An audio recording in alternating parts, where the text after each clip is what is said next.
Hello guys, welcome back to the channel. In this tutorial, I'll be showing you how we can do autofill in Google Sheets mobile. So let's get started. Here I have opened my Google Sheets application on my phone and I have opened my spreadsheet as well.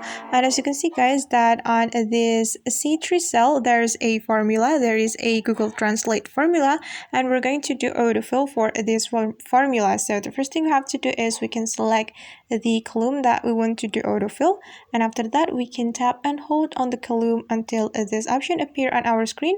Then we just need to click on autofill to do autofill. Okay guys, and now this Indonesian column has been filled automatically by autofill, and that's how we can do autofill in Google Sheets mobile. I hope this tutorial will be helpful for you. Thank you so much for watching, and if you find this tutorial is useful, don't forget to hit the like button, leave your comments, and also subscribe to this channel. See you on the next video.